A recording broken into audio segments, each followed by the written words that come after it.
Tinan mo 'to. Ace of Wands together with the Four of Cups energy. Well, the first thing that I'm getting from this one, honey, is that kung sino man tong kakonect mo rito, no? But this could be you as well, kasi pwede naman magkapalit-palit yung mga roles, no? But however, I'm picking up that this is the energy here of someone na kadil mo. Ibig lamang sabihin nito, no? This person right here feels hot, no? Para siya nitong energy, no, ng pag nandyan ka, parang hindi siya mapakali. It's parang yung energy is parang super warm ng nararamdaman niya ritong feeling for you to the point mga babes na parang yung energy nitong tao na to is parang yung energy niya is parang um, pag, pag kinis mo siya kahit sa forehead or sa cheeks, for sure hihimatayin to. Okay, nagbigay nila ako ng example kasi hindi ko ma-explain, no? Okay, so ganun yung binigay ko example, no? So nakuha mo na, no? So yeah. Yan. Yung parang mga babes, no? Kunwari parang kahit umambak ka nga lang eh, na may ibubulong ka lang sa kanya, no? Pero feeling niya ikikis mo siya. Himatayin to. Himatayin to, guys. Hmm?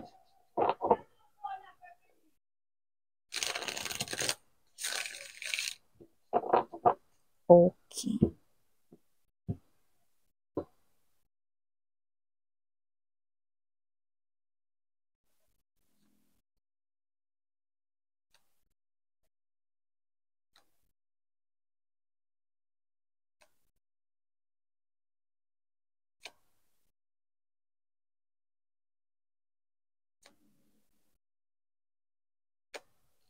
Oh. Seven of Cups to the Nine of Swords energy. So what's going on right here? I'm seeing na parang hindi mo lang basta kinu-confuse itong person na to, no? Like, this is something here na hindi indirect and you do not seem to know about this. But I do pick up, yeah, you're hearing that song. You know that song? I do believe kanta ito ng Orange and Lemons, no? Parang, na baka sa tagal, mahulog ang loob mo sa iba. So maybe this person right here, it looks like kung ito ay isa pang mensahe rito na nakapaloob, no? Pwedeng itong person na to is natatakot rito na baka pag natagalan pa siya lalo rito, baka mahulog na yung loob mo sa iba. Yan, no?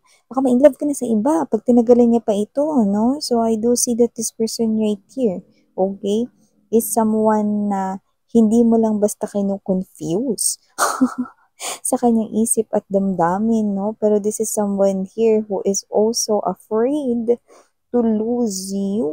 Yan, no? So, tapusin muna natin ng paglay ng, yes, look at that. This is his or her purpose. Hierophant energy. We also have here Strength card. Yes. Knight of Wands, Ace of Cups. Yeah, hindi na nakakapagtaka.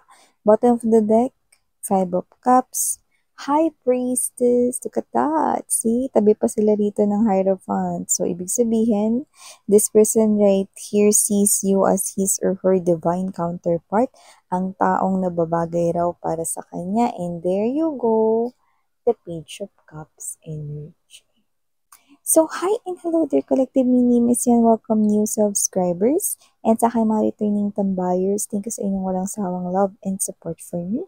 At kung hindi niyo pa na-subscribe po tayo other channel, link is down below sa ating description box. Main channel natin yan, no, the High Priestess, kung saan nag-upload din tayo ng collective readings for all signs araw-araw. At kung hanap ninyo ay reading per zodiac sign, meron din tayo niyan every other day, weekly, and month. So, yan mga babes, no? And yes, no? Timeless din po ito. Pwede nangyari na sa iba, nangyayari na ngayon, at mangyayari pa lamang. And at the end of the day, lahat ay may free will na. Free niyong gamitin anytime, anywhere, no? Pero dito kakita ko na parang meron ditong sign and clue na parang with this full card energy, Six of Cups, no? May mga energies na meron ditong nagsisignal ng matinding clue, no? Ibig sabihin, pwedeng tinataglay mo talaga tong katangian na to. Basta, just take only what resonates, no? So, parang kayo to na parang touchy kayo na parang, "Halika na," you know. Ang hilig ninyong umangkla sa braso ng friends ninyo, parang, "Halika na, isa tayo," you know. So, parang kayo 'to na touchy kayo 'pag tumatawa kayo, nanghahampas kayo, or kayo 'to na, "Tara na," yan 'no, na hinahawakan ninyo yung braso 'no, or yung kamay 'no. So, para sa inyo, it's normal. Normal na yun sa inyo yung pagiging touchy 'no, ta's yung 'pag tumatawa ng malakas manghahampas, 'di ba? Or kung sino man itong mga energies na pick up ko rito 'no, this is you 'no, na-touchy kayo 'no, not in a pervert or maniac type, kundi yung mga binigay ko examples kanina. So, nakita ko dito 'no, that you're confusing here, puwedeng friend mo 'to or puwede rin naman na katrabaho or nakakasama mo 'no. So, lumalabas na kung sino man 'tong energy na 'to 'no, possible na meron kayong mga pagkakaiba at yung iba puwedeng yun ay literal na height at skin color. Puwedeng yung one is darker than the other or one is lighter or fairer than the other. Kaya naman just take only what resonates 'no. Pero, kung titingnan natin ng mas malaliman dito 'no, na ibig sabihin, possible rin mga babes na kung sino man yang ka-connect ninyo, okey?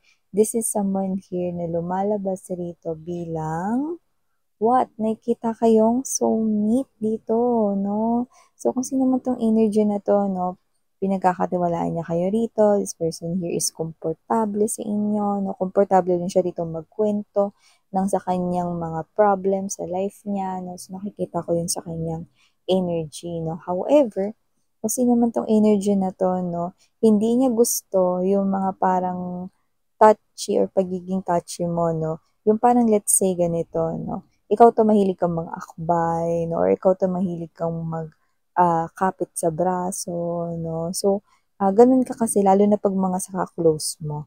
So, itong person na 'to 'no, ayaw niya 'yun 'no, ngayon, okey? Kung ginagawa mo ito sa kanya noon, ayaw niya 'to ngayon. Parang, "Ano ba 'yan, init-init, do'n ka nga, pawis-pawis tayo rito." Summer, 'yan 'no, gano'n ba, malagkit, sige, you know.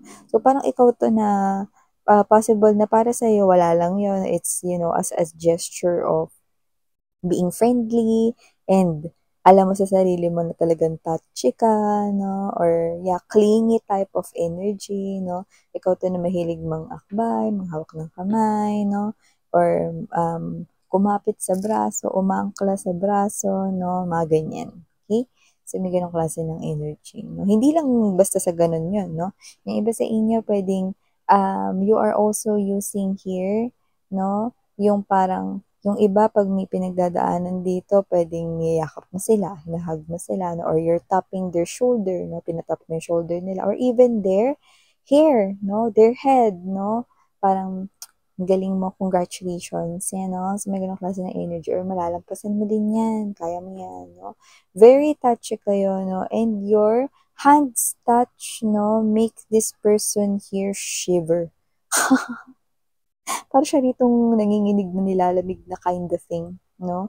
So, nakita ko rito na ang bawat haplos, ang bawat hawak mo sa kanya 'no, ay kinikilabutan siya. Hindi dahil ayaw niya at naririndi siya sa'yo 'no, or nandidiri siya sa'yo, hindi gano'n, walang gano'n. Kundi itong person na 'to 'no, is parang gusto niya ritong iwasan yung mga ganyan. Bakit, bakit, bakit? Dahil meron siyang feelings dito at ayaw niya pa itong i-reveal. Kaya nandito ang the High Priestess energy. Quiet lang siya rito pero with the Two of Wands and there's this Hierophant energy na nakita ko na ang purpose niya at ang intention niya rito 'no, ay ang seryosohin kayo 'no, at ito ay marriage, future spouse 'no, yun ang nakikita niya rito sa future 'no, ang maging niya rito kayong asawa 'no. Pero nakita ko rito mga babes that with this Nine of Swords energy puwedeng hindi pa kasi siya ready, hindi pa siya prepare. Puwede rin kasi mga babes 'no, na may mga kailangan mo na siya ritong gawin, asikasuhin 'no. So, nakita ko naman na mature siya mag-isip. So, kung ano man yung mga sinasabi niya ng mga bagay na yan mga babes 'no, nakikita ko na hina-handle niya yan in a very mature way. At nakikita ko rin dito na medyo nag-aalala lang siya rito 'no, kasi parang, hindi pa ito yung time, kailangan matapos ko muna ito. Puwedeng yan ay paghahanda niya para sa inyong future together, no? Pwedeng ganun yung mga babes, no? Pero yung iba naman mga babes is nakita natin dito na talagang napakaseryoso niya sa inyo. Yun yun, no? Pero hindi pa daw siya pwedeng umamin ngayon ng kanyang emotions and feelings, kaya nga nag-worry siya, no? With that particular lyric na nakuha natin from that song, okay, kanina. Baka pag natagalan pa or tumagal pa to, no, na parang hindi niya pag-confess sa inyo, baka magmahal na kayo or mahulog na yung loob niyo sa iba. Yan. So, medyo yun yung fear niya dito na with the strength card energy, plus this 9 of Swords. So, kailangan niya muna daw na parang tapusin to mga bagay na to. Maybe this person here has lots sa kanyang plate, no, na kailangan niyang i-deal. But this person is appearing as love, new love. Ace of Cups. So, kung sino man tong energy na to, na lumalabas siya rito mga babes, that this person right here, is someone na nakikita ko na very consistent sa kanyang energy, okay, sa kanyang actions, at sa kanyang mga sasabihin, no? Nakikita ko na very consistent siya dito. Actions, words, yan, no? So, kung sino man tong energy na to, na this person right here is someone na hindi mo pa naka-in relationship with. So, maybe this person here, malamang sa malamang hindi pa to nagko-confess ng emotions and feelings sa inyo kaya nagkakaganyan yan. Pero kung sino man tong energy na to, mataas ang chance na siya makatuluyan mo dito dahil nagtabi talaga sila. Tinan mo, nagpantay ang the Hierophant at the High Priestess, no? Mga babes, no? Ang mga enerhiya, no? At ang mga lumalabas ay hindi basta random lamang, no? Ito ay may kinalaman sa iyong tadhana, no? Bago ka pa rito, isinilang, no, at itinakda na mabuhay in this lifetime, no, lahat ay naka-plano na, no, kay universe right here, at malaki yung chance na itong tao na to, no, ay kasama talaga sa plano ni universe sa inyo, no, at para yan magpantay, no, sinasabi ko sa inyo mga babes, no, makakapag-asawa ka. Makakapag-asawa ka mga babes, no? Nakitang-kita ko dito, no? Kaya kung naiisip mo rito, no, na ang pag-aasawa ay hindi para sa'yo, no? Hindi totoo yan, no? Itigil mo yung mga babes, no? Dahil ito, nakikita ko, ikakasal kayo dito, no? Sa kung paano ninyo gustong makasal. Sa simbahan man yan, no? Sa dagat, beach wedding man yan, garden wedding, no? Or maikasal rito sa ibang bansa, name it. However you want it. Wedding ceremony, this person right here will give it to ya. Yan, no? Kaya no, kasi naman tong energies nito, nakikita natin dito, no, na siya ay itinakda for you guys, no? At kung sino man siya, no, nakita natin dito yung iba, ha. Ito hindi mag-resonate sa lahat, no, pero itong tao na to, no, ay born with a silver spoon, no? Yung iba nga baka nga gold spoon pa. Diba? Kaya kung sino man tong energies na to, no, this person right here, pinanganak talaga siya ritong mayaman talaga sila. So, yung iba naman, no, kung hindi sila mayaman nung ipinanganak sila, no, or whatever, or hindi sila mayaman dito, no, nakita ko na may energy siya ng pagyaman. Oo, in terms of salapi or pananalapi, no. Parang kahit anong gawin niya rito, no, na may kinalaman sa paglawig ng kanya rito. Aray, paglawig. Na proud kaya yung Filipino teacher ko ngayon. Paglawig ng kanya rito, no, na negosyo or pera, no, nakita natin dito na meron siyang ganyang energy, no, ng kasaganahan. See? So, nakita natin dito mga babes, no, collective, na kung sino man tong energy na to, no, kung ang tanong ninyo rito, no, is meron ba ditong pag-offer galing sa kanya, no, or siya ba to, no, na lalapit pagtapos ng sinasabi mo, Miss Yan, na tatapusin niya muna yung mga kailangan niya ritong tapusin na problema or whatever. Yes! Page of Cups lalapit. Kaya kasi naman itong energy na to mga babes, no? Hindi lang yan basta lalapit sa'yo. Mag-offer talaga yan. Alam mo, the Page of Cups energy is this energy, no, na someone na excited, no, na makapamingwit because it's his or her first time to make that pabingwit, no? And then, first time rin niya to catch fish. And then the first time that he or she catches yung fish na yan, instead of him or her na kainin yan kasi siya naman nakahuli niyan, ibibigay niya yan sa espesyal sa kanya. So meaning to say, whatever this person here is preparing, no, it's definitely for someone special. Like you.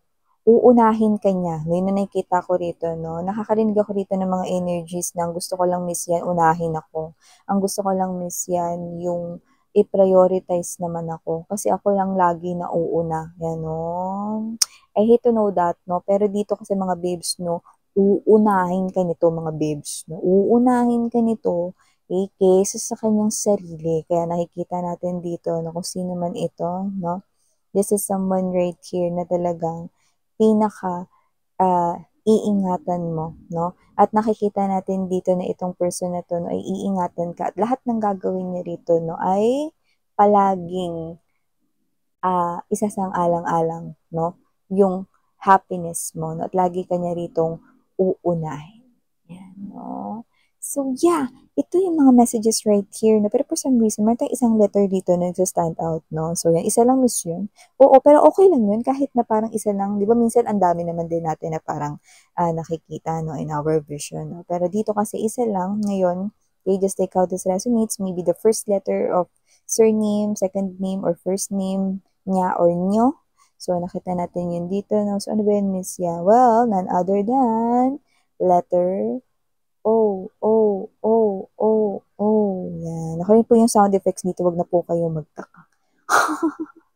So, yeah, ito yung mga messages right here for you guys. Again, and you're Yana on me. And Yana nun na for the boys. Sarang hiya, love, and light. Ano?